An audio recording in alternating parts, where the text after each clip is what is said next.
Hey there, I'm Joe Carter. If you've ever popped the hood and thought, where do I even start? You're in good company. Around here, we take the mystery out of car repair, one fix at a time. Whether you're a beginner or just looking to sharpen your skills, there's something here for you. Don't forget to like the video and subscribe if you're into learning without the headaches. All right, that's enough from me. Let's get into it. Spontaneous rise or fall of engine idle speed.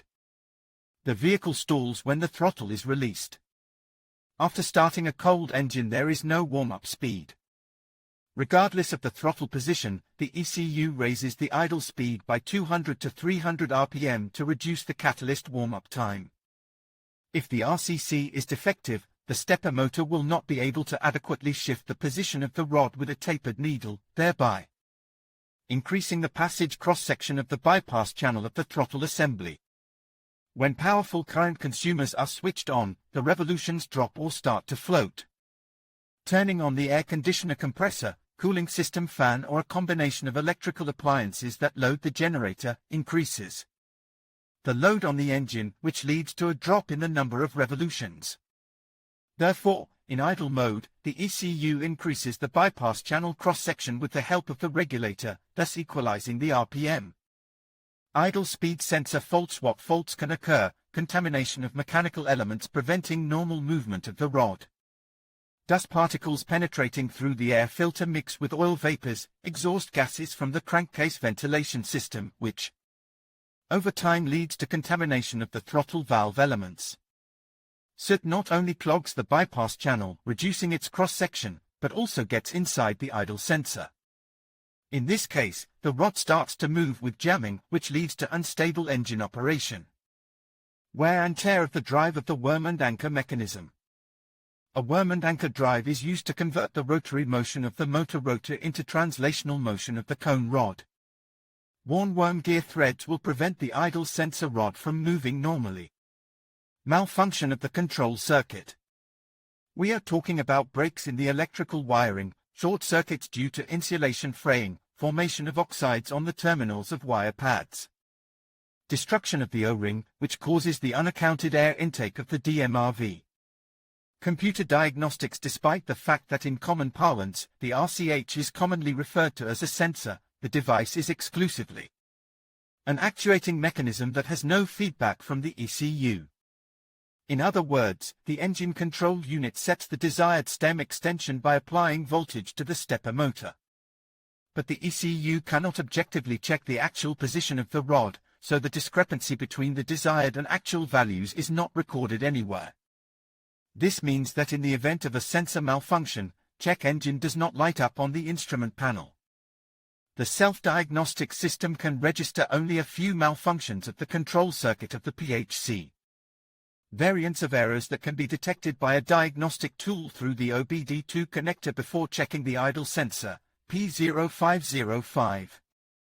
The error code indicates a fault in the control circuit, P0506, sensor blocked, low idle speed, P1509, overloading of the control circuit of the idle speed control, P1513, sensor control circuit shorted to ground, P1514, open circuit or short circuit to plus 12V of the control circuit.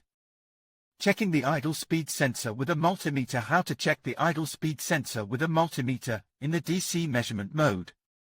Measure the voltage at the regulator connector, ignition must be on.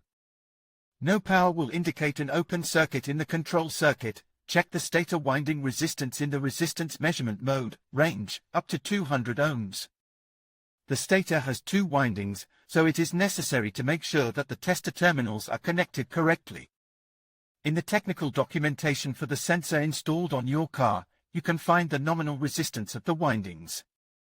For example, for RCC 2112-11483000-02 normal resistance is 51 plus or minus 2 ohms, and for RCC 2112-11483000-01, 53 plus or minus 5 ohms. Both devices are installed on many models of VAZ. If the multimeter readings indicate a resistance approaching infinity, it means that there is a break in the winding circuit. Wiring diagram of IHX VAZ2110 fully check. IHX can be checked only with the help of special diagnostic equipment. But in most cases, checking with a multimeter, visual inspection and defects after disassembly allow you to diagnose the presence of a malfunction quite accurately. In conclusion, diagnosing the idle speed sensor is crucial for maintaining optimal engine performance. By using a multimeter, you can effectively check the sensor's functionality and identify any irregularities that may lead to fluctuating revolutions. Remember to look for consistent voltage readings and proper resistance values. If you notice any discrepancies, it may indicate a fault in the regulator. Addressing these issues promptly can help ensure a smoother driving experience and prevent further complications down the line.